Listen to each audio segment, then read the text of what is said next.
tardes. Buenas tardes. Vamos a dar comienzo al segundo bloque del primer día de la jornada virtual de FASGO 2020. Esta tarde va a trabajarse en dos simposios: el simposio de inducción del parto en el año 2020, cuál es su lugar, y el simposio uso de sustancias psicoactivas y embarazo. Es para mí un verdadero placer presentar al coordinador del primer simposio, el doctor Héctor Volati. Doctor Héctor Volati, que además de su enorme trayectoria académica por la cual lo conocemos, es un enorme y gran amigo de todos los que hacemos la especialidad. El doctor Volati es profesor titular de Clínica Obstétrica y Perinatología de la Universidad Nacional de La Rioja, es profesor titular de Clínica Obstétrica y Perinatología de la Universidad Nacional de Córdoba, doctor en Medicina y Cirugía, jefe de Departamento de Tocoginecología Quirúrgica, Ministerio de Salud de Córdoba, es director del Comité de Mortalidad Materna, Hemorragia Posparto de FASGO, desde el 2010 al 2017, director de talleres de simulación de hemorragia posparto Código Rojo de FASGO y Ministerio de Salud de la provincia de Córdoba, presidente de FASGO en el periodo 2017-2019, vicepresidente del Consejo Académico Nacional de FASGO desde el 2019 y continúa. Doctor Volati, un enorme placer, gracias por estar, tanto usted como todo su prestigioso panel. Gracias, Sara, muy atenta. Realmente FASGO siempre nos premia con permitirnos estar junto a todos los colegas del país y a través de la relación que tiene FASGO con FLASOG, a través de ello toda Latinoamérica, y por qué no también a veces saltar las barreras, y mucha gente desde FIGO en esta conexión de hermandad de todos los tocoginecólogos nos permite. FASGO tiene un lugar preponderante en el mundo desde hace muchos años, y eso es lo que nos orgullece a todos los que componemos esta gran familia.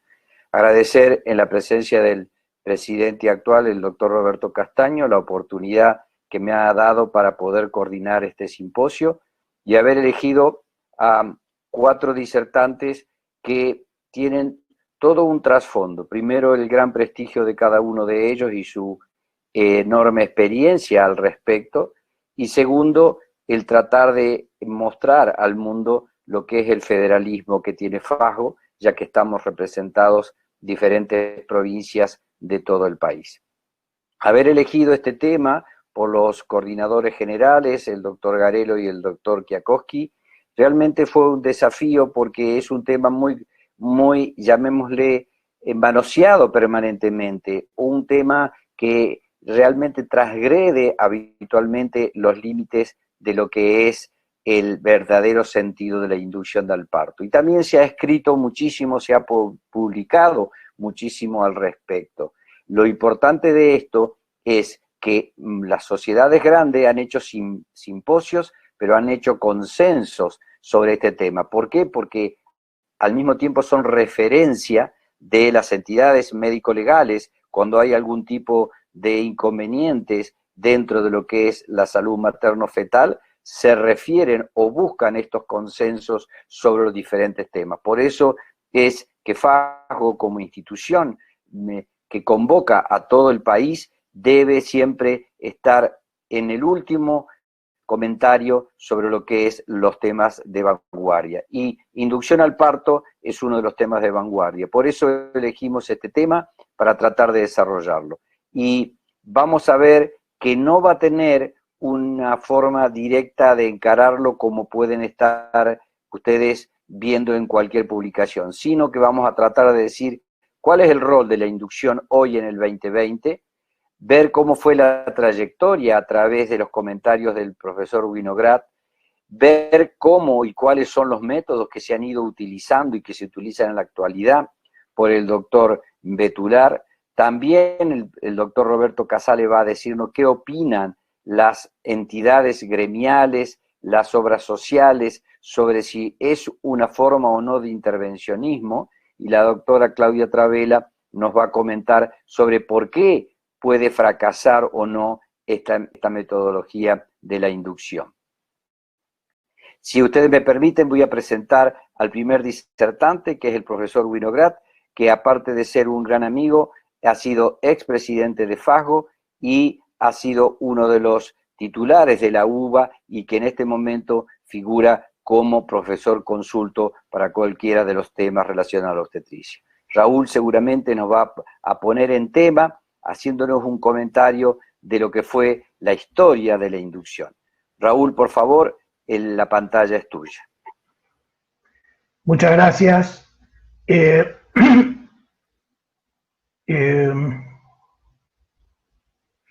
Adelante, Raúlito.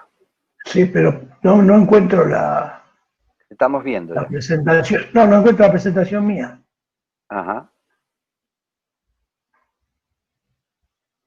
Abajo, donde dice diapositiva. Ahí está, la última. Ahora sí. Bueno, muchas gracias, mi querido gringo, y como siempre presente en FASGO, esta vez se me ha encargado hacer una pequeña semblanza de la evolución de la inducción a lo largo de la historia, y básicamente vamos a marcar algunos hitos que se consideran o traté de considerar como importantes. Esto que muestro a título de anécdota es un grabado de la antigüedad atribuido a uno de los primeros ginecólogos, Solano de Efeso, y que básicamente ya muestra, obviamente es apenas un par de siglos después de la era común, en la cual ya muestra una descripción anatómica bastante aproximada. Lo interesante de sus escritos o dichos, se pudo destacar que él ya señalaba que después del 8º mes la partera debería dilatar el orificio del cuello aplicando aceite con el dedo a intervalos frecuentes. Es decir, que esto podría interpretarse como el precursor del desplegamiento de membranas. Obviamente, ya yendo a la modernidad, vamos a entrar a uno de los puntos centrales, que es el esquema de Xapo, que en los años 40 sienta las bases con su famoso sube y baja de la caída de la progesterona como señal para el inicio del trabajo de parto. Vean ustedes que aquí se señala, como dije, la caída de la progesterona, pero ya aquí empieza a señalar algunos factores que intervienen en la regulación que a lo largo del tiempo irían profundizándose: las prostaglandinas, la oxitocina, el estiramiento, el estradiol. Y aquí es donde llegamos a una figura que lamentablemente murió muy joven, que fue el profesor Roberto Martín Pinto, con quien tuve la posibilidad de efectuar la residencia de la especialidad. Pinto, a los más veteranos, van a ubicar aquí a Egon Dix-Falusi, el que desarrolló el estriol, creó un verdadero centro de investigación en lo que era la primera cátedra obstetricia de la UBA, y básicamente estableció sobre esas bases el criterio de que las contracciones escasas del útero, dominado por la progesterona, caída de la progesterona, contracciones del útero dominado por los estrógenos, la distensión cervical, la secreción refleja de oxitocina, el aumento de las contracciones y el parto. El color sepia es auténtico porque pertenece a los apuntes como residente que en ese momento podíamos tomar. Y aquí está lo que a mi entender marca un hito.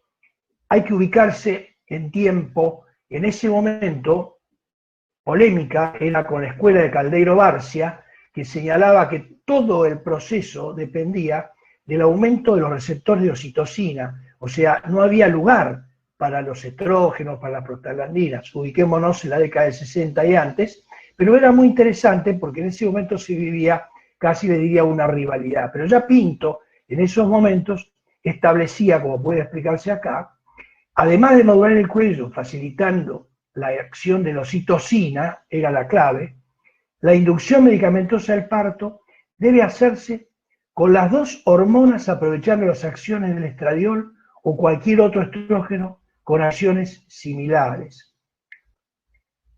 Y luego usar en el momento oportuno oxitocina.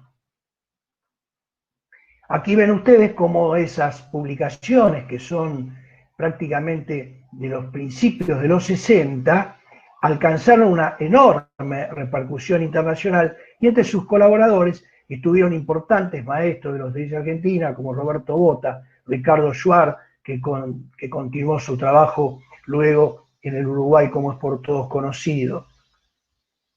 Aquí también debemos decir y reconocer el importante rol que tuvo el profesor Miguel Margúlez y su grupo en el desarrollo, fue pionero en las publicaciones sobre el uso del misoprostol, un análogo de la prostaglandina, para la inducción del parto de término, con varias publicaciones. Yo he podido rescatar solamente esta, pero por todos lados repercutieron sus trabajos.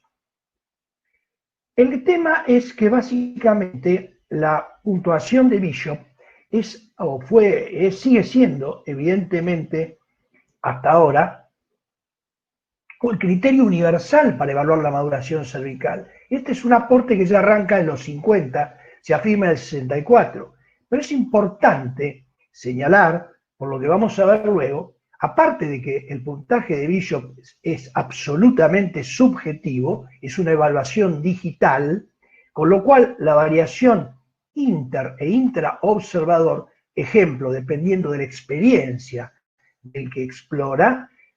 Pero vean este detalle porque van a ver luego dentro de las próximas diapositivas la importancia que tiene. Él observó en 500 multíparas a término una puntuación alta que se asociaba a un intervalo menor al inicio espontáneo del parto.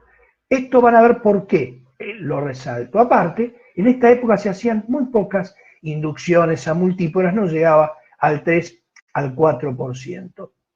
Y ahora llegamos a la época actual y al futuro, a la medicina de precisión.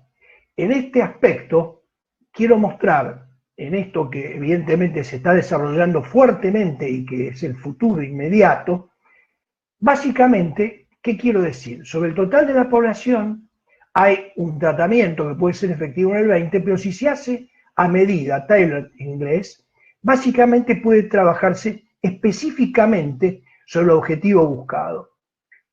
Concretamente, la biología de sistemas combina perfiles multiómicos con datos clínicos y modelos computacionales matemáticos. Y así hoy en día es habitual hablar de genoma, transcriptoma, proteoma, metaboloma.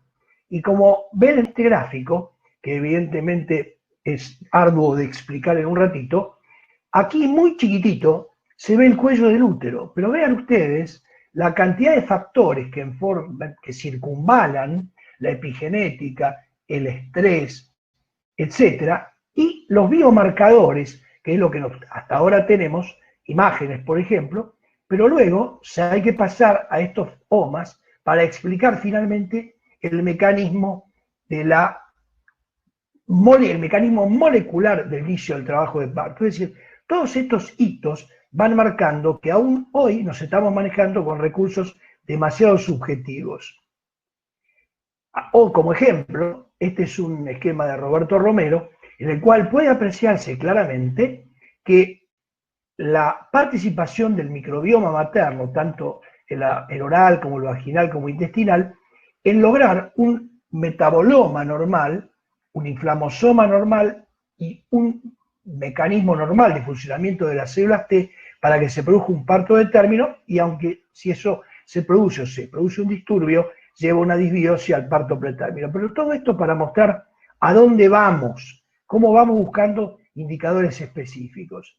Y acá viene una de las diapositivas que yo considero clave. Como ya sabemos, se han redefinido los periodos clave del trabajo de parto y del embarazo. Entonces pueden ver ustedes que acá se considera ya el concepto de término completo y el concepto de término temprano. Es decir, como que ya al alcanzar las 39 semanas y durante la semana 40 y gran parte de la 41, prácticamente estamos con el bebé a punto, término completo, ni temprano ni tardío.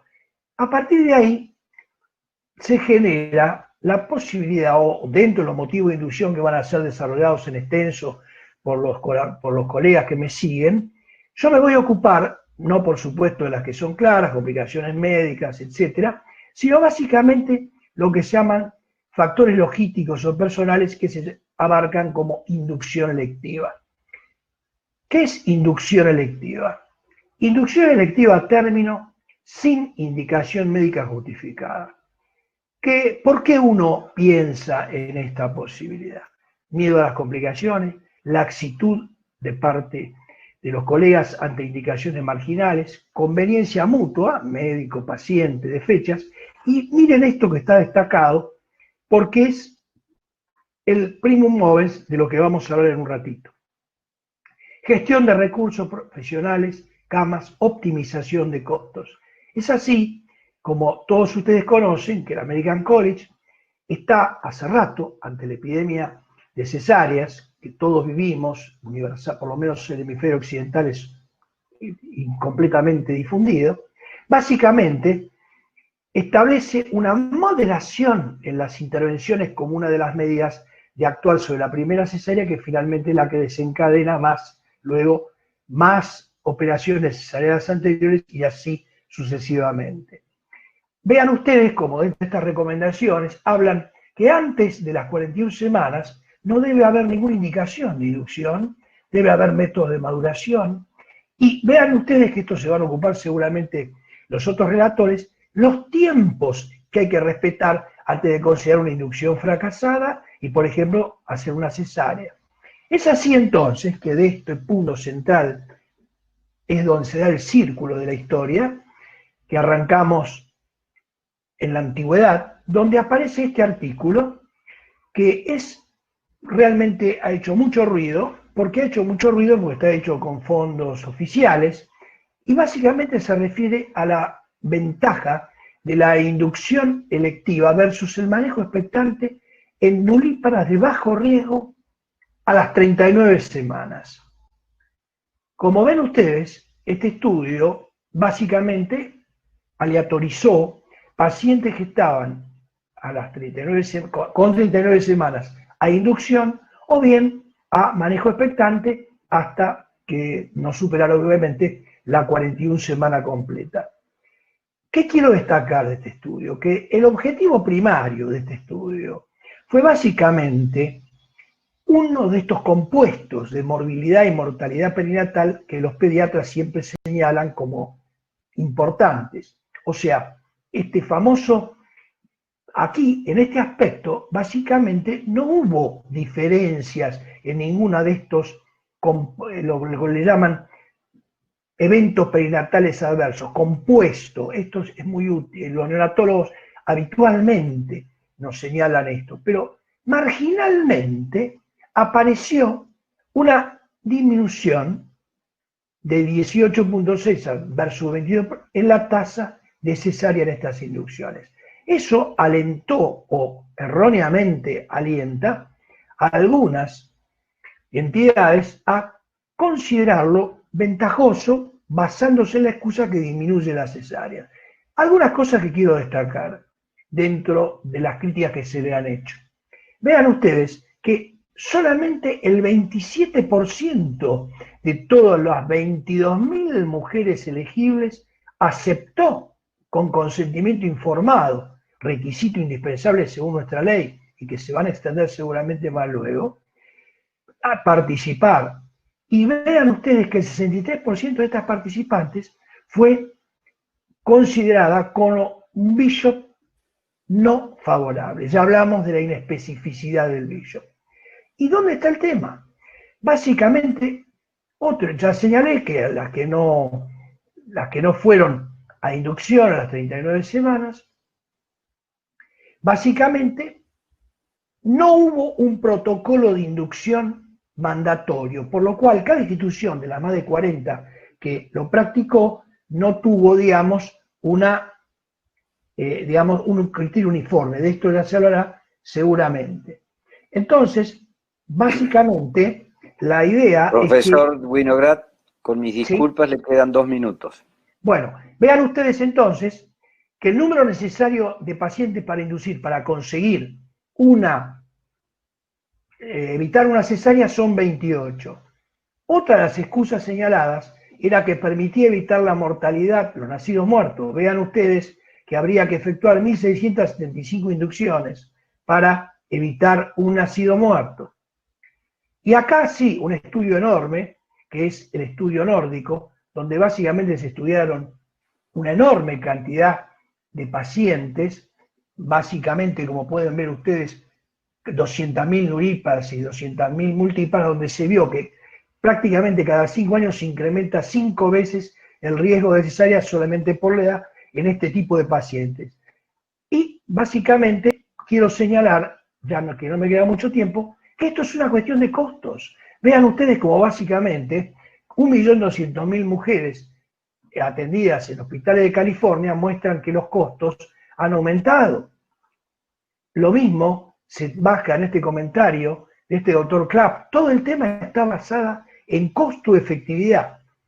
Y finalmente, para dar con los tiempos, vean ustedes la Sociedad de Medicina Materno-Fetal, que hace estos magníficos puestas al día, establece claramente que las mujeres que deben tener datos ciertos de amenorrea cierta y al mismo tiempo, independientemente de que sea el cuello favorable o desfavorable. Y esto para mostrar algo de nuestra realidad. Estos datos son del Ministerio de Nación, donde se puede ver la cantidad de mujeres que han tenido la primera consulta antes de las 13 semanas, o sea que básicamente todo el resto de la población tenemos amenorreas inciertas o no goceadas, por lo menos en el sector público. Y básicamente esta última conclusión de la Sociedad de Medicina Materno-Fetal: no ofrecer inducción electiva en circunstancias que son inconsistentes con el protocolo, y una recomendación que vale para todo, que se realicen más investigaciones para medir el impacto de esta práctica en entornos distintos a un ensayo clínico. Una cosa es la práctica diaria, otra cosa es un protocolo clínico con ensayos, con protocolos bien establecidos. Muchas gracias. Muchas gracias, doctor Winograd, por su brillante exposición y también por respetar el tiempo. Si usted, por favor, me cliquea su presentación para que yo le dé lugar a nuestro segundo disertante, que es el doctor Casale. El doctor Casale en este momento se desempeña como jefe del Departamento Materno-Infantil del Hospital Nacional Alejandro Posadas. También es jefe de obstetricia del Sanatorio de la Trinidad en Ramos Mejía, coordinador del Comité de Salud Materna de FAJO y docente autorizado de obstetricia en la Facultad de Medicina de Buenos Aires. El tema que elegimos para que lo desarrolle el doctor Casale es que, hablando de este tema tan importante como es la inducción al parto, saber si o qué opinan las asociaciones médicas y las diferentes sociedades sobre si es intervencionismo o no y cuál sería su repercusión. Doctor Roberto, comienzan sus 15 minutos. Muchísimas gracias. Muchas gracias, profesor Volati. Voy a compartir mi pantalla.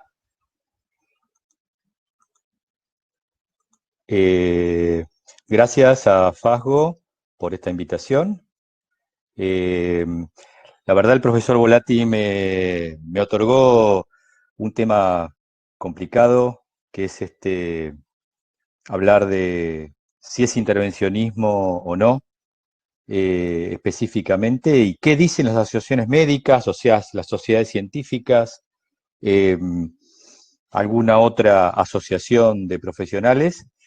Y lo primero que me voy a limitar es a hablar del consenso de FASGO, que lo hicimos hace muy poco, el año pasado, y específicamente habla de esto, que es una intervención médica mediante métodos farmacológicos y biomecánicos para generar contracciones y modificar el cuello del útero, en definitiva, desarrollando el trabajo de parto.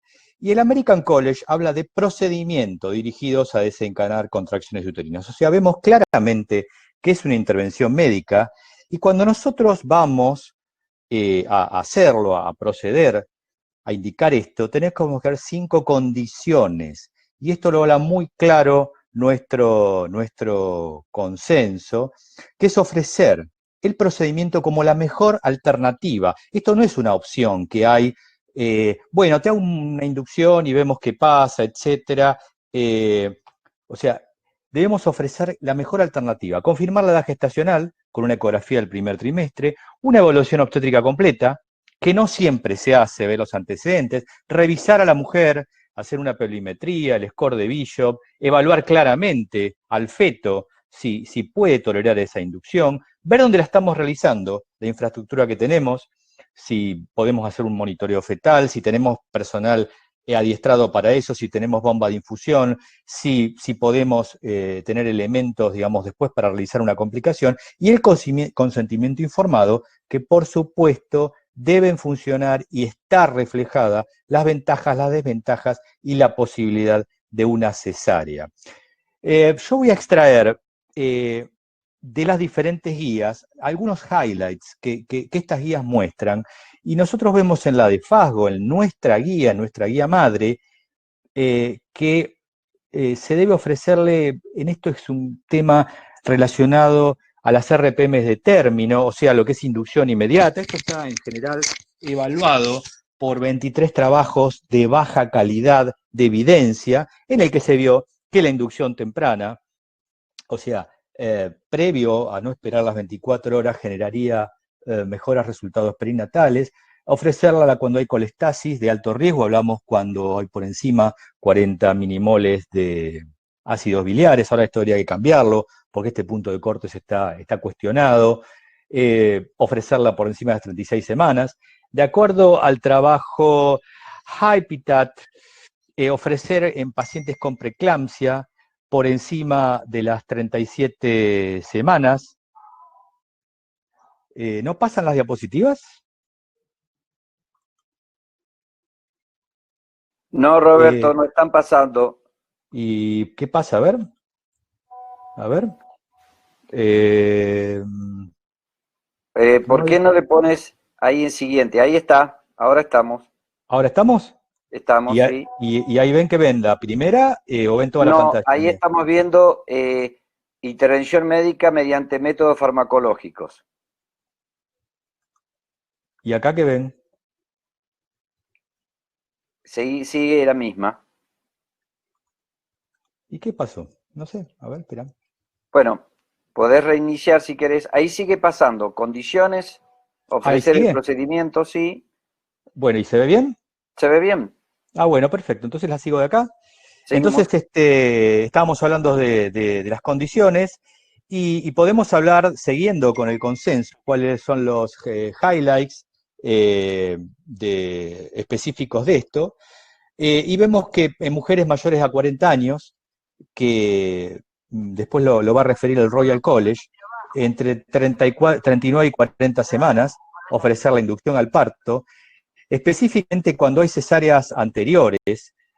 Como sabemos que el riesgo de rotura es de 2 a 3 veces en trabajo de parto, acá se contraindican las prostaglandinas y vemos que en el trabajo de parto espontáneo el riesgo de rotura es de 3 veces, pero cuando hay inducción es de 4.9, esto es 4.9 veces, cuando usamos prostaglandinas es de 15 veces la posibilidad de rotura uterina. El Royal College habla específicamente de las mujeres por encima de los 40 años, cuando hay condiciones preexistentes, que estas mujeres generalmente consideran que tienen mayor posibilidad de diabetes, obesidad e hipertensión, y se habla que tienen posibilidades de complicaciones obstétricas relacionadas con insuficiencia placentaria, aunque esto está no claro y difícil de comprobar, pero habría una posibilidad de muerte fetal de más del doble en las mayores de 40 años comparadas con las de menores de 35, y de restricción de crecimiento de prácticamente 3 veces más en mujeres mayores de 40 años, a su vez relacionado esto con el envejecimiento miometrial, en el cual también la acción de la inducción al parto sería menos efectiva y habría más posibilidades de tener hemorragia posparto. El colegio australiano, el Colegio Real Australiano y de Nueva Zelanda, de la zona de Oceanía, digamos, destaca inducir al parto a la semana 41, cuando hay restricción de crecimiento, con complicaciones de la salud fetal. Y es muy interesante que pone, por ejemplo, fechas de inducciones en embarazos gemelares, ¿no? Monocoriales, bicoriales y embarazos triples. Fíjense las semanas gestacionales que pone. Y también relaciona el tema de la macrosomía, fundamentalmente cuando por clínica tenemos 3 centímetros de altura uterina por encima de la edad gestacional, o cuando por ecografía a la semana 36 tenemos un peso arriba de los 3,5 kilos, ofrecer la inducción al parto. Y fundamentalmente también destaca el tema de las mujeres mayores de 40 años.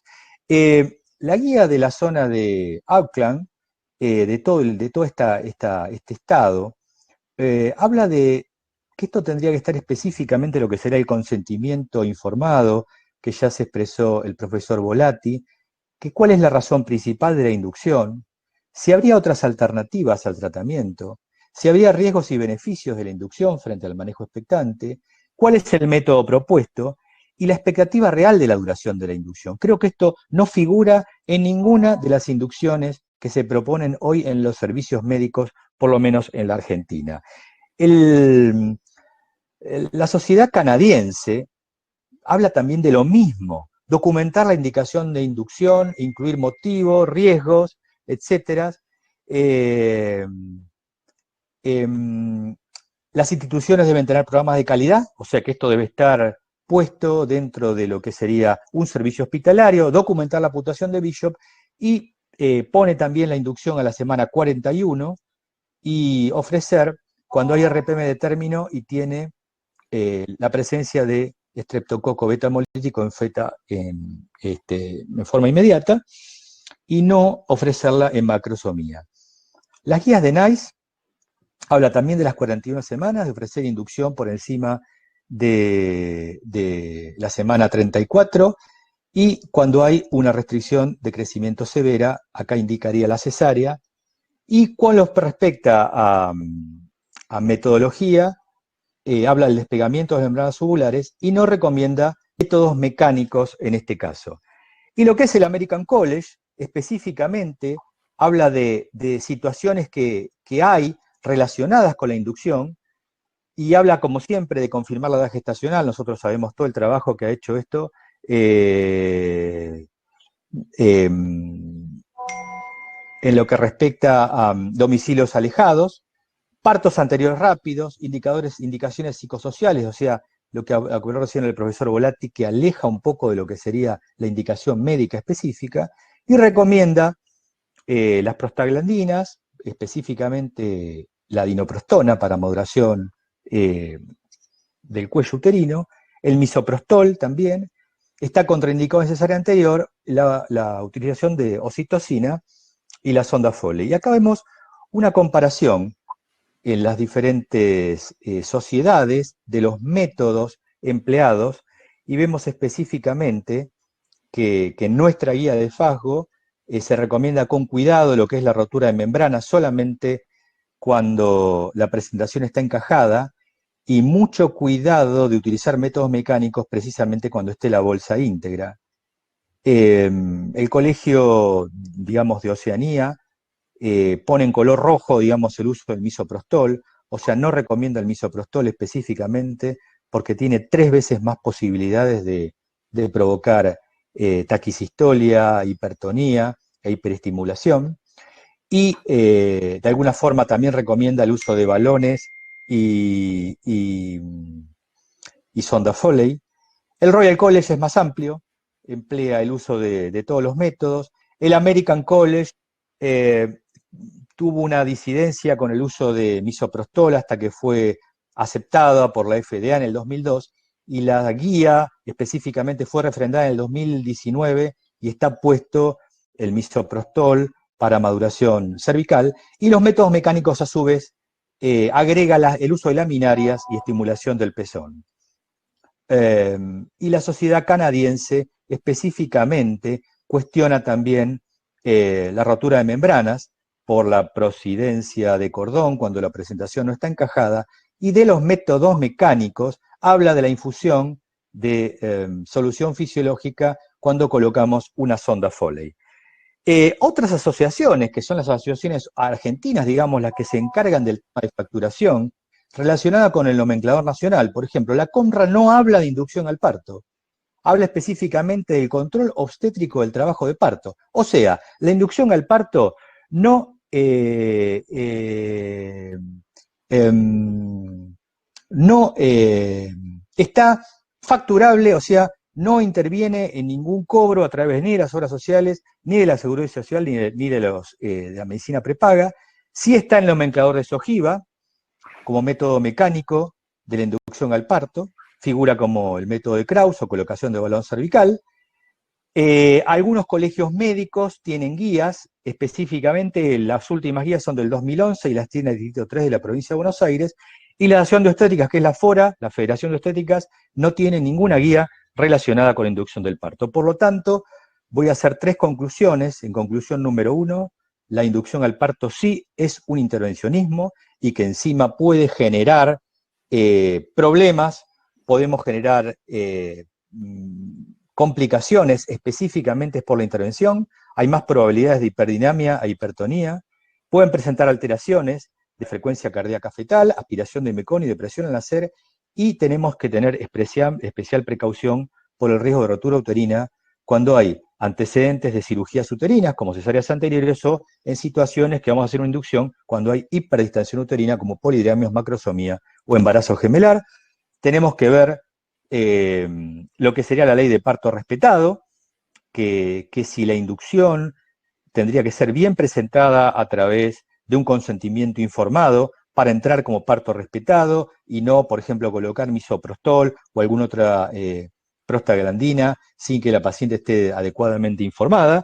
Conocer factores relacionados con asfixia perinatal, y acá traje, este es un paper bastante antiguo, pero es vigente, y fíjense lo que serían complicaciones intraparto y antecedentes prenatales, que la restricción de crecimiento con un crecimiento entre el percentilo 3 y 9 tiene 4.3 veces de posibilidad de asfixia perinatal, y cuando hay menor al 3 hay 38 veces de posibilidades de asfixia. Y fíjense lo que son condiciones intraparto, la presentación, o sea, la posición occipito posterior tiene 4.2 veces, el parto instrumental 2.3, o sea que una posición posterior y un parto instrumental sumaría a esto.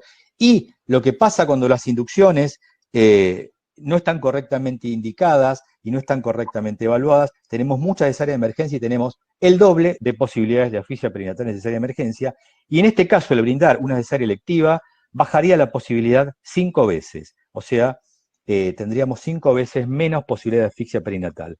Por lo tanto, la última conclusión que quiero dar es que es un intervencionismo que no está exento de complicaciones, que el mayor diagnóstico, obviamente, de complicaciones durante el embarazo, de problemas durante el embarazo, como lo explicó el profesor Winograd, llevaría a una mayor tasa de utilización de inducción al parto, pero que su práctica a su vez conduce hoy a una mayor tasa de cesárea de urgencia. Por lo tanto, el futuro, me parece, esto es un comentario que dejo después para la mesa, y para algunas preguntas, que el futuro tendría que ser comparar en un trabajo controlado parto inducido a término versus cesárea programada a término.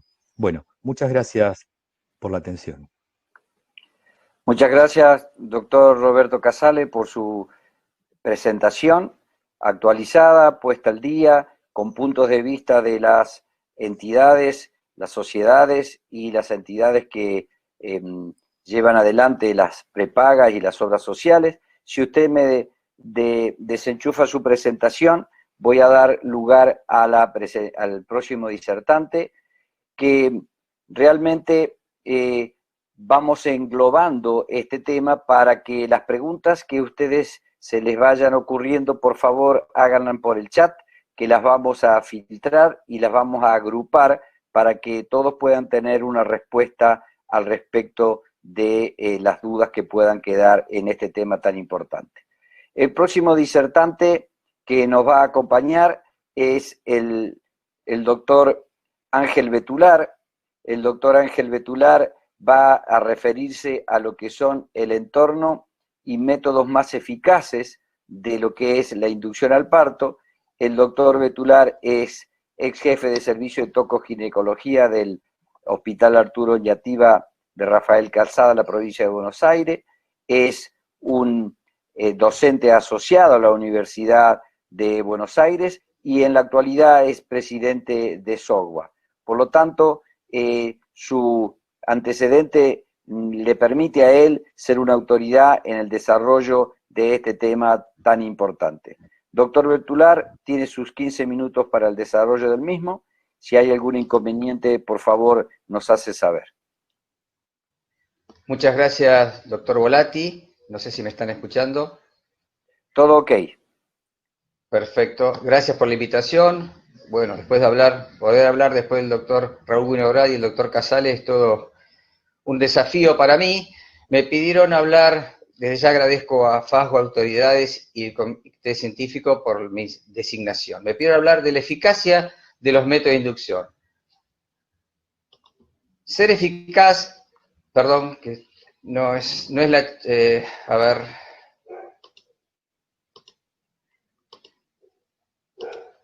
me han cargado la charla, no es la charla, bueno, ser eficaz significa tener la capacidad de producir el efecto deseado.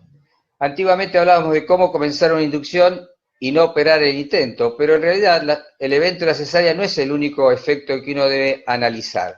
Hay otros de mayor importancia, como por ejemplo el parto vaginal que no se realiza en las primeras 24 horas, que quizás es lo que mejor marca la capacidad y eficacia de un método. Tampoco no poder mejorar el cuello cervical, madurarlo, tener que utilizar en forma alternativa oxitocina, provocar un trabajo de parto demasiado prolongado, y obviamente si estimulo además la fibra uterina, alterando los latidos cardiofetales. Por otro lado, si yo con mi método aumento la morbimortalidad materna o neonatal, que son respuestas que quiero evitar, mi método dejaría de ser eficaz. Como dijo el doctor Winograd, que me precedió, el score de Irving es algo absolutamente subjetivo, pero me ayudaría en la estrategia de buscar o tratar de encontrar cuál es el método más eficaz y el que menos efectos adversos tendría, siendo los billos favorables por encima de 8 y desfavorables por debajo de 8. La dilatación en centímetros, como vemos acá, es el ítem que quizá nos acerca o nos aleja más del éxito logrado.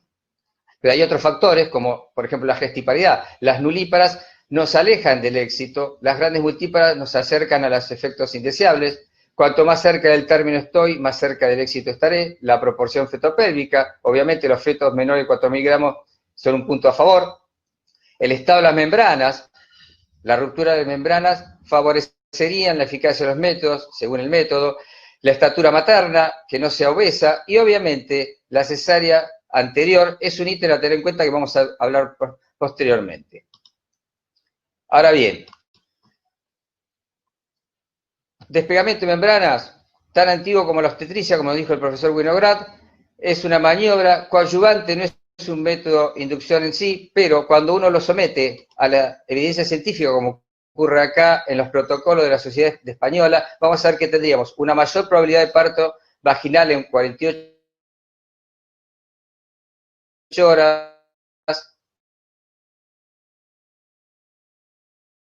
en una semana, lo cual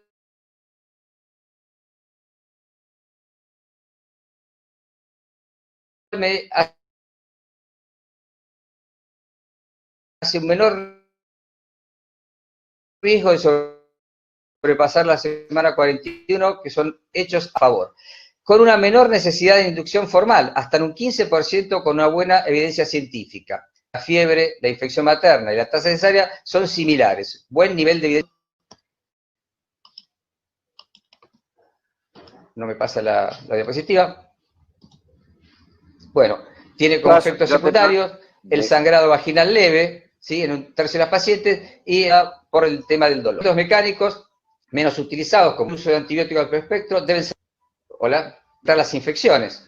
Y obviamente, cuando los exponemos a la evidencia científica, tenemos nuestro semáforo en verde, menor incidencia de hiperestimulación, con o sin cambios de la frecuencia cardíaca. Esto es obvio porque no actúan directamente en el miometrio, sino a nivel cervical. Sería una buena alternativa en pacientes con cesárea previa. No hay diferencias en resultados maternos o fetales, no hay una reducción de la tasa cesárea y sobre todo, miren esto, no mejora la tasa vaginal en las primeras 24 horas, que dijimos que era quizás el punto más importante. Con un aumento de la incidencia de infección perinatal, todo con un nivel de evidencia de tipo 1A. Ahora bien, los métodos farmacológicos, que son los más utilizados por nosotros, la oxitocina, nuestro primer amor, todo lo hemos usado en las primeras inducciones, con bomba de difusión sería el método ideal, bajas dosis, intervalo de dosis cada 30 a 40 minutos. No hay duda que es una droga fiel hacia nosotros, pero hay que utilizarla sobre todo en visos favorables por encima de 8. Los regímenes de altas dosis o intervalos más cortos se asocian con efectos adversos. Según la evidencia, esta primera novia y gran amor que tuvimos, cuando el escenario se encuentra como el viso desfavorable, el semáforo se nos pone en roja, ya que tengo ausencia de cambios cervicales, aumento de la tasa de cesárea, menor tasa de parto vaginal que el uso de prostaglandinas, y en las grandes multíparas, como dijimos, con intervalos cortos, me aumenta la incidencia de hiperestimulación y rotura uterina. Por lo tanto, la evidencia nos dice que no debemos utilizar oxitocina en cuellos desfavorables con Bishop bajo. Misoprostol, un análogo a prostaglandina, como se han dicho, el más utilizado, tiene una acción simultánea sobre el cuello uterino, madurándolo, y en los receptores constitutivos que hay a nivel del endometrio y que son iguales durante todo el embarazo en cantidad y maduración. De las vías de administración, la más utilizada, la vía vaginal con tableta humedecida, que nos permite 3 veces mayor disponibilidad de la droga con vida media de 6 horas, fundamental para el intervalo de dosis. 25 microgramos cada 4 o 6 horas, no más de 2 días de inducción. La vía oral permite comenzar con 50 microgramos, 3 horas la vida media, no más de 150 microgramos día. Aconsejarla en RPM, obviamente, para evitar los tactos a repetición. También se aumenta la tasa de líquido amniótico meconial por acción directa de misoprostol sobre el intestino fetal. Aquí vemos como la vía vaginal, algunos trabajos comienzan con 50 microgramos, pero no es clara su seguridad. Aquí vemos como los 25 microgramos, la guía de práctica de la OMS, el año 2011, y el American College de 2009 aconseja 25 microgramos cada 6 horas o cada 3 horas por vía oral con evidencia científica. Lo mismo nos recomienda FIGO en el año 2017, las recomendaciones por uso de misoprostol. Y pasando a la dinoprostona, otra prostaglandina de uso vaginal, las tabletas vaginales y gel intracervical más engorroso en su uso. La cinta extraíble como pesario quizás sea la más recomendable. 10 miligramos, se puede repetir cada 12 horas, libera 0,3 miligramos por hora con bolsa íntegra, 0,4 miligramos con bolsa rota, aumenta su efectividad, actúa a nivel sobre todo cervical, una menor acción de forma indirecta sobre el miometrio, aún menor que el misoprostol. En contra, su alto costo, 100 veces más, necesidad de tener frío y también fotosensible, hay que tener heladera en 2 a 8 grados. A favor, fácil de extraer la cinta, vida media corta, si se requiere anexar luego la oxitocina, en 30 minutos se puede comenzar. Los efectos adversos, que son compartidos por las prostaglandinas, todos conocidos, quería volver a la rotura uterina, como dijo el doctor Casale. Durante una inducción en una paciente portadora de cesárea se aumenta el riesgo hasta el doble o el triple de rotura uterina. Por lo tanto, tengo que tener qué estrategia, qué droga utilizaré para inducir. El misoprostol y la cesárea anterior se llevan muy mal. Aquí vemos tanto la OMS con su guía de práctica clínica como el Instituto para el Mejoramiento de los Sistemas Clínicos, en el que se basa el American College, desaconsejan, como dijo Roberto Casale, el aumento de riesgo de rotura uterina. Lo mismo ocurre con este resumen de evidencia publicado por Wynn en el año 2012. No solo se aconseja el misoprostol, sino toda prostaglandina seguida secuencialmente de oxitocina porque aumenta el riesgo de rotura uterina. Por lo tanto, y he traído esta placa del CLIC Barcelona, donde ellos hablan de maduración cervical cesareada, prostaglandina, dinoprostona. Realmente muchos protocolos no están de acuerdo, porque la dinoprostona también aumentaría el riesgo de rotura uterina. Quizás acá habría que utilizar los métodos mecánicos. No hay duda que la oxitocina con bomba de infusión sería lo adecuado, evitando los partos prolongados. cuando ponemos en el escenario universal de pacientes las prostaglandinas versus la oxitocina, las prostaglandinas tienen a su favor un aumento del parto vaginal en 24 horas, lo cual la torna más eficaces, reducen la tasa de cesárea, la sesión tengo un cuello en mejores condiciones. Reduzco también el uso de analgesia y el número de mujeres satisfechas en los trabajos que valoran esa premisa es bueno, con un nivel de evidencia de tipo 1A. Cuando ponemos los dos pesos pesados en el ring, prostaglandina versus prostaglandina, buscando los efectos que hemos deseado o que queremos contrarrestar, hay un trabajo presentado, un metaanálisis muy amplio de muchísimos casos en la American Journal, muy conocido, en el año 2014, de Liu, donde vemos que la dinoprostona, comparada con misoprostol, el misoprostol es mucho más eficaz provocando el parto en las primeras 24 horas, 65 versus 51%. La tasa de cesáreas es igual, obviamente por su acción en el miometrio más activa que la dinoprostona, aumenta la taquicistolia, el ingreso a la unidad de neonatología es igual, aumenta el síndrome de hiperestimulación. Hay que aclarar que muchos de estos trabajos tienen el sesgo de haber comenzado con 50 microgramos o 100, que son dosis altas, mientras que la dinoprostona, por su acción menor sobre el miometrio, requiere con más frecuencia, hasta un 55% de las veces, agregar oxitocina. En cuanto al agua al minuto y 5 minutos menor a 7, es exactamente igual, no hay diferencia significativa. Por lo tanto, un score de Bishop, aunque subjetivo, favorable, mayor a 8, considerar siempre comenzar con oxitocina, considerar si tengo que madurar previamente el cuello, no dudo usar prostaglandinas, misoprostol o dinoprostona. La dinoprostona tiene el inconveniente en nuestro país de su alto costo. Y en las zonas grises, hacer un traje a medida de acuerdo a los antecedentes de pacientes. Cesárea previa no, multiparidad, antecedentes de biotipo, etc. Generalmente la balanza se nos inclina a nivel de las prostaglandinas. Mifepristona, solamente dos palabras. No hay evidencia científica, es un antiprogestágeno que por lo tanto actuaría bloqueando el tipo de la progesterona, favoreciendo las contracciones. No hay evidencia científica suficiente para avalar su uso, recomendarlo en la inducción al parto. Harían falta más trabajos, se ha asociado con alteraciones graves neonatales por isquemia renal. Y por último, para ir finalizando, fundamental, como dijo también el doctor Casale, ¿dónde realizar una inducción? No hay duda que la paciente debe estar sí o sí hospitalizada. Sala de preparto o de dilatante.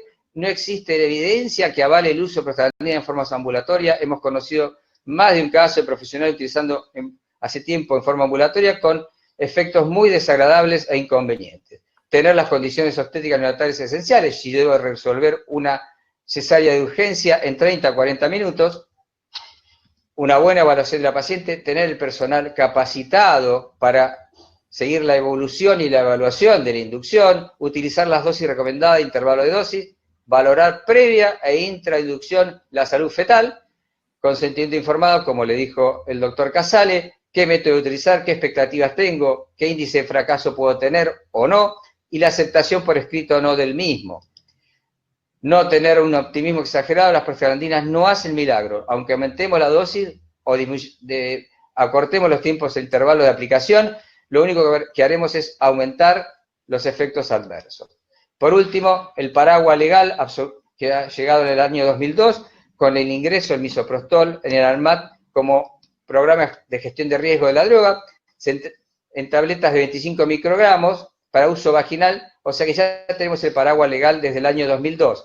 Es más, cuando empezamos en nuestro hospital, teníamos que llenar unas planillas muy, pero muy completas y nos daban un blister con 4 tabletas para un día de inducción y si al otro día hacía falta, nos daban otro blister más. Ante el 2002 se hacía en forma clandestina, por decirlo de alguna manera, y a su vez partiendo la tableta de cualquier forma sin saber realmente qué dosis estábamos aplicando.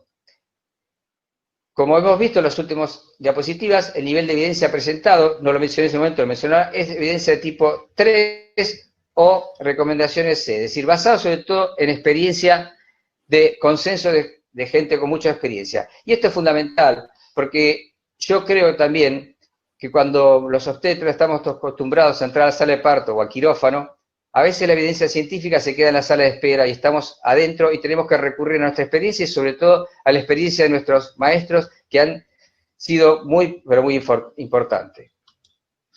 Bueno, quedo a disposición de las preguntas. Muchísimas gracias.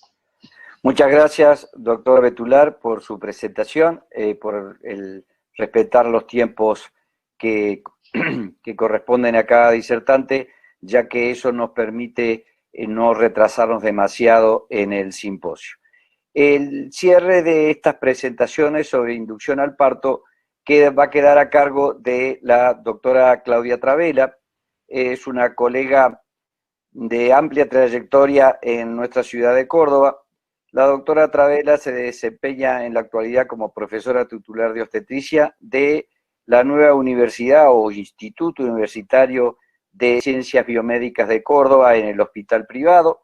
Es profesora adjunta de la carrera de posgrado de tocogineco en la Universidad Nacional de Córdoba y en la Católica. Es coordinadora de obstetricia en la Escuela de Fasgo. Es miembro de la Comisión de Salud Materna de Fasgo. Es especialista en alto riesgo del Hospital Universitario Privado de Córdoba. Doctora Travela, el tema que le queda a usted es algo como así tan fácil como cerrar sobre todo este tipo de comentarios que hicieron nuestros colegas y decir por qué esta inducción, cuando se decide hacerla, tiene inconvenientes, puede fracasar o puede terminar con algún tipo de complicaciones. Muchísimas gracias, doctora Travela, y tiene sus 15 minutos para poder desarrollar el tema. Gracias, profesor Volati. Quiero saber si estoy compartiendo pantalla. A usted la estamos viendo muy bien, doctora. Si usted nos da el ok sobre su presentación, le diremos si las estamos observando. Estoy compartiendo mi primera slide, ¿se ve? No. Bueno.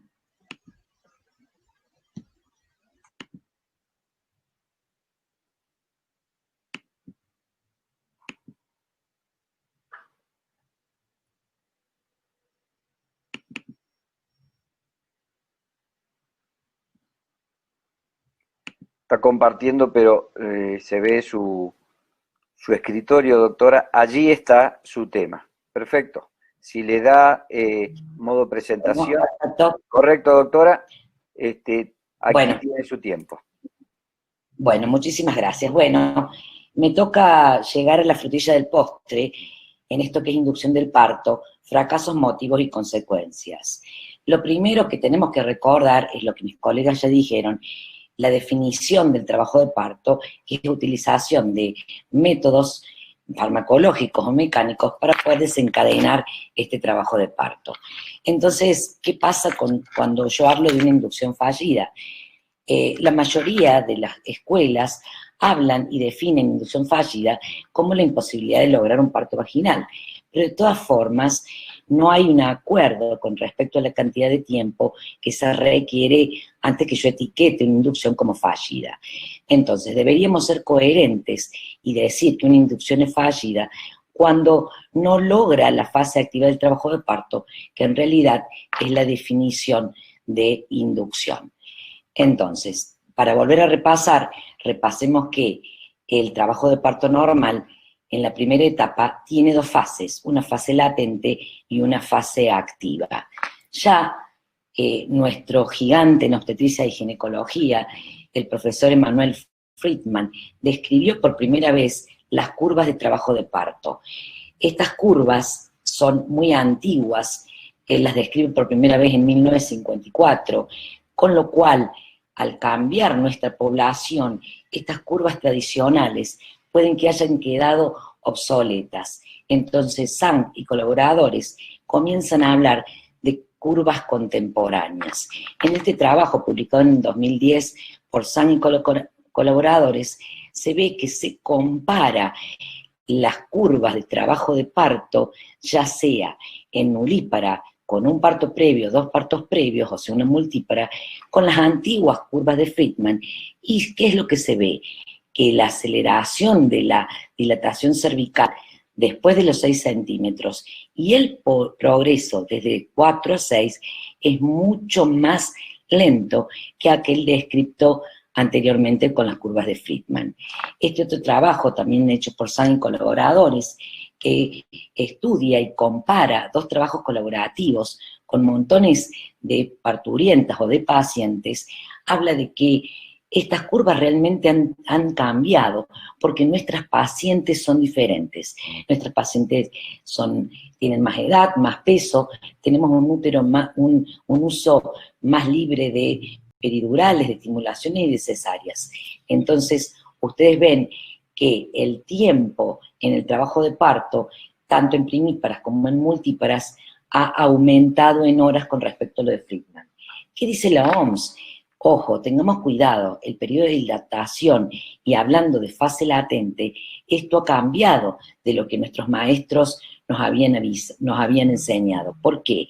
Porque hablamos de culminación de fase latente y comienzo de la fase activa a partir de los 5 centímetros. Y cuando hablamos, entonces, ¿de qué tiempos hablamos?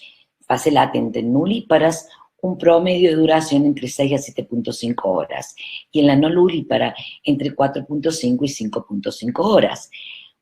Por lo tanto, sobre la fase del umbral del percentil 95, esta fase latente se ha definido como prolongada cuando es más de 20 horas en nulíparas y más de 14 horas en multíparas. Entonces, ustedes ven en este gráfico de las curvas de trabajo de parto, nuestra fase activa se ha dilatado y aumentado para poderla correlacionar con una dilatación cervical ya no de 3 a 4, sino de 5 a 6 centímetros. ¿Y qué pasa hasta acá hablamos de trabajo de parto normal? ¿Qué pasa con aquellas pacientes en las cuales yo induzco el trabajo de parto? ¿Cómo es ese progreso? Bueno, en este trabajo de Harper y colaboradores, 5.388 pacientes, ¿qué es lo que observan? Que la fase latente es significativamente más larga. Si ustedes están viendo a la izquierda trabajo de parto espontáneo y a la derecha inducido, ustedes ven que realmente esta fase es más prolongada. Y este estudio, el APEX, que se hizo en el 2008, para poder definir cuál era la falla en inducción del trabajo de parto, se hizo en 25 hospitales, se puso 10.600 nulíparas, y se trataron de poner en claro cuál era la fase latente, cuándo empezaba, cuándo terminaba, y también viendo resultados perinatales. ¿Y qué se observó? Que el 94% de las mujeres llegó a la fase activa en 15 horas, que cuanto más larga fue la fase latente, más fueron las chances de cesárea, y el 40% de las mujeres cuyas fases latentes duraron 18 horas o más, realmente tuvieron un parto vaginal. Entonces, concluye este trabajo que si yo defino fallida una inducción antes de 15 horas, después de administración de oxitocina y ruptura de membranas, tal vez nosotros estamos aumentando la tasa de cesáreas. Y miren esta cifra. Si yo dejo continuar a la paciente en una fase latente, como normalmente ahora estamos diciendo que han cambiado las curvas, podríamos evitar aproximadamente 70.000 partos por cesárea. ¿Y cuáles son las estrategias para mejorar el éxito del trabajo de parto? Bueno, primero tenemos que saber cuáles son los factores que determinan el éxito de la inducción. Paridad, escor cervical, posición del vértex, método de inducción. Entonces, ¿qué podemos decir? Que dentro de los factores de éxito y también de fracaso, los más importantes son los factores cervicales. Obviamente que es probable que la inducción con un cuello uterino desfavorable falle con más frecuencia que con un cuello uterino maduro. Es por eso, como dijo bien el doctor Betular, antes de inducir a una paciente debemos tener en cuenta cuál es el método para elegir, cuál es el método de elección. Y universalmente, como también se refirieron mis otros colegas, seguimos usando la clasificación, el score de Bishop, aunque obviamente es subjetiva entre observador y observador. Existen muchos trabajos que tratan de simplificar y darle un poquito más de objetividad a este score de Bishop, y la última modificación fue incluir en este score la paridad del paciente. Entonces, el éxito de esta inducción o el fracaso comienza ya con el método que yo elegí. Si yo tengo un cuello inmaduro y desfavorable, es indicación de maduración previa a la inducción, con métodos mecánicos, métodos farmacológicos, y solo podré utilizar oxitocina cuando el Bishop sea favorable. Bien, ¿y qué opciones de manejo tengo si la inducción falla? Pues bien, de acuerdo al entorno, de acuerdo a la paciente, de acuerdo a si tiene algún estado de morbilidad asociado, yo voy a poder decidir esperar 3 días sin hacer nada, puedo esperar 48 horas y cambiar la prostaglandina que estaba usando, o usar un método mecánico. Y si esto no anda, por lo tanto, la decisión final será hacer una cesárea. ¿Y qué pasa? Hasta cerca de un 20% puede fallar esta inducción y que yo tenga necesidad de hacer una cesárea. Miren ustedes, estas noticias salen no solo en Latinoamérica, sino en todo el mundo. Hay una epidemia realmente necesaria en Latinoamérica. Miren este gráfico, en marroncito somos los peorcitos, Latinoamérica, las curvas más altas de cesárea. Entonces, ¿qué necesitamos hacer? Tal vez tendríamos que considerar adaptar las indicaciones y recomendaciones del Colegio Americano a nuestra propia realidad. ¿Por qué? Porque existen riesgos a corto plazo y a largo plazo de hacer una cesárea. A corto plazo, necesidad de transfundir, enfermedad tromboembólica. En el niño, distrés respiratorio, complicaciones anestésicas. Y a largo plazo, ustedes ven que cada vez están saliendo más trabajos que hablan del riesgo sobre el neonato y el niño en su primera infancia. Hay cambios ya realmente demostrados en el microbiota colonizador de una cesárea versus un parto vaginal que va a afectar esta composición del intestino neonatal. Entonces, la cesárea está asociada a una mayor colonización de patógenos oportunistas. El concepto de las 3P, ¿qué es esto? Para que el parto sea efectivo, voy a tener que tener en cuenta la potencia de las contracciones, el pasajero y el pasaje. En cuanto al pasajero, está demostrado que cuanto mayor sea el peso estimado, esto es un determinante para la forma del parto. Otra variable es el tamaño de la circunferencia craneana, que también va a depender de este tamaño del éxito o el fracaso de la inducción. Y con respecto al pasaje, hay algo muy nuevo que tal vez trata de disminuir la subjetividad de lo que es un score de Bishop o un examen clínico, y es tratar por ultrasonido en el trabajo de parto, ver este ángulo suprapúbico, si está asociado o no con una, tal vez, posición posterior persistente. Ya el doctor Betular lo dijo, que esta era una de las causas en las cuales, entonces, muchas veces, y esta es una nueva herramienta que tal vez por ahora está en pañales, pero que en los años venideros va a servir tal vez el uso de la ecografía intraparto para poder determinar una malposición o un ángulo suprapúbico estrecho. Bien, esto es algo muy nuevo y en realidad todavía no está como permitido usarlo clínicamente, es solo para experimentación. Doctora Favela, con las disculpas, le quedan 3 minutos. Ok, doctor, bárbaro. Es utilizar una aplicación para valorar qué paciente va a entrar en trabajo de parto y cuál va a ser el parto efectivo.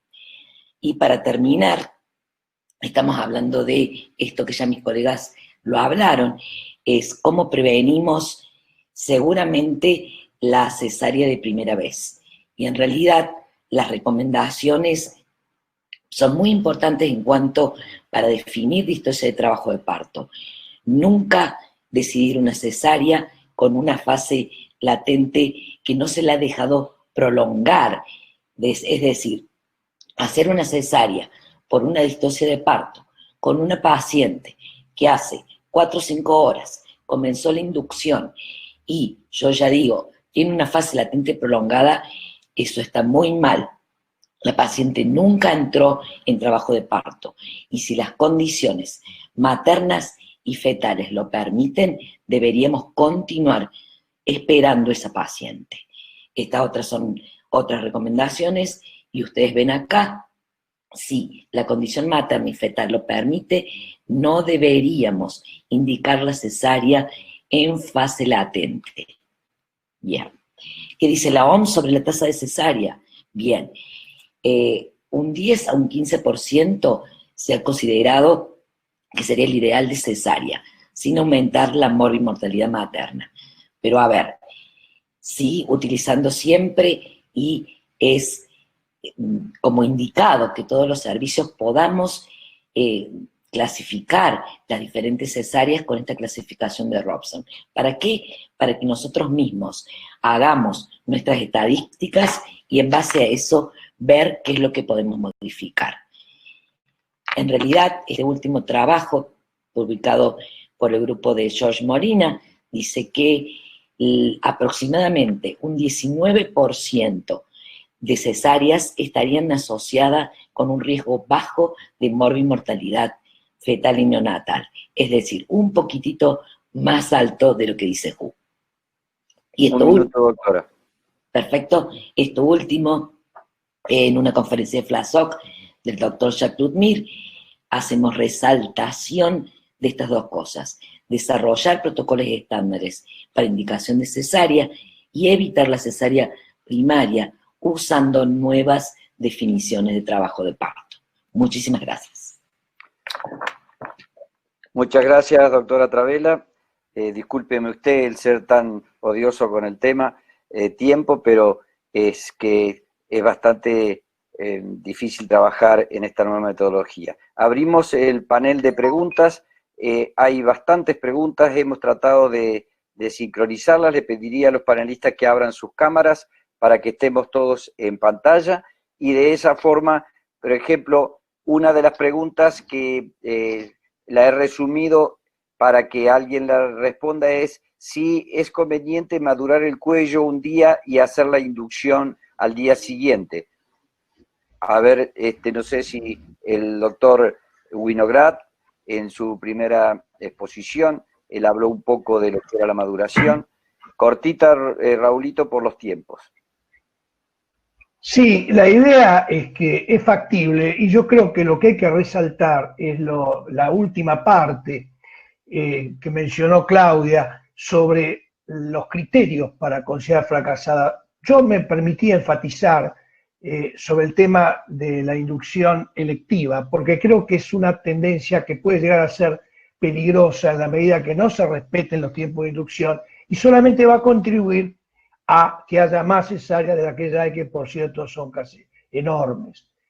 No es irrazonable esperar un día para la maduración, al contrario, es quizá lo más recomendable, porque muchas veces el efecto tarda 24 horas. Perfecto, doctor Winograd, gracias. Doctor Ángel, acá preguntan si se consigue la dinoprostona fácilmente o hay dificultades para utilizarla como método de inducción en la actualidad. Bueno, la verdad que yo me desarrollo en un hospital del conurbano bonaerense, nos es muy dificultoso. En una época teníamos la dinoprostona en óvulos, nos habían dado para hacer algunos trabajos, fue por muy poco tiempo, por el alto costo. En ese momento yo me acuerdo que el costo de las 4 óvulos que nos daban en la caja, no voy a decir el nombre comercial obviamente, era equiparable a más o menos 50 inducciones hechas con misoprostol. También es cierto que la dinoprostona venía en la graduación exacta, la dosis para utilizar por vía vaginal, y el misoprostol, como dije, solo recién en el año 2002 el ADMAT lo incorporó en el programa de gestión de riesgo de las drogas con la dosis indicada y los protocolos adecuados. Es decir, en nuestros hospitales, en la provincia de Buenos Aires, lo que yo conozco es que el costo es muy alto, no nos entregan dinoprostona, es muy difícil acceder, por eso nuestra experiencia con dinoprostona fue hace unos años cuando teníamos la posibilidad de acceder, como dije, a los óvulos de dinoprostona. La dinoprostona, como dije, un poco veloz por los tiempos. Bueno. Gracias, doctor Ángel.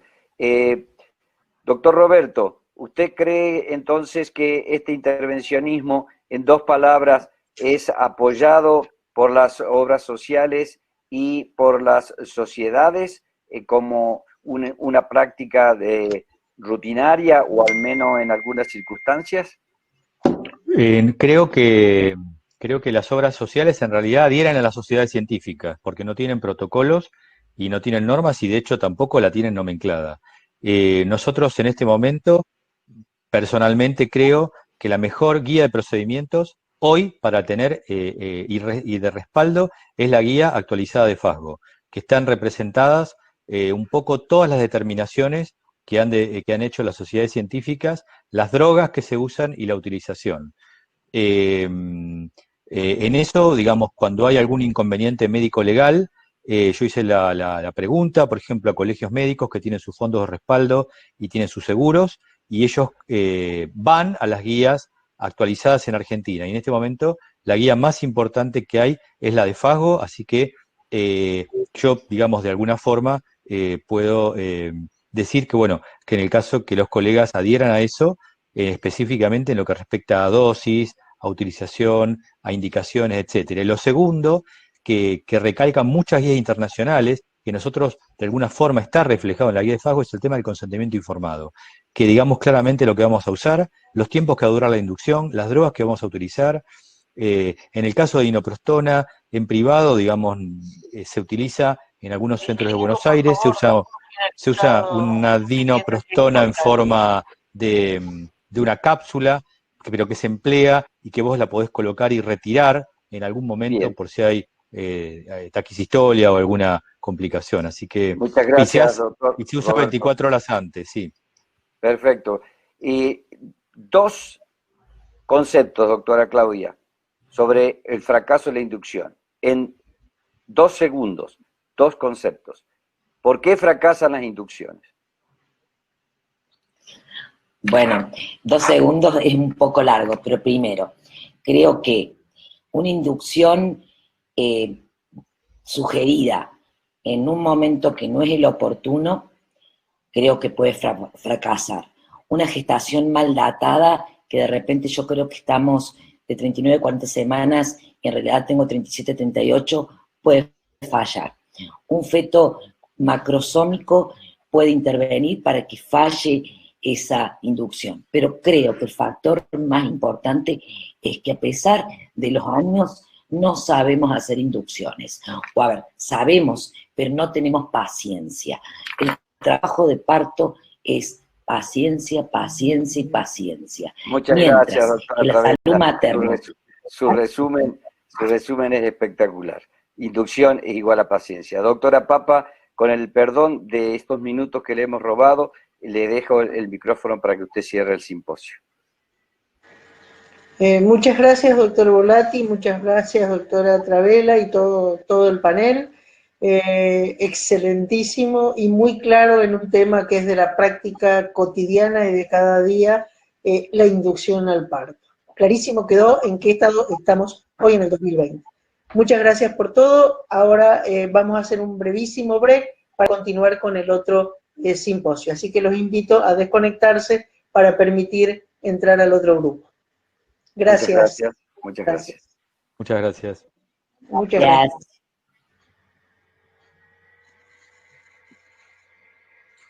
Gracias a todos.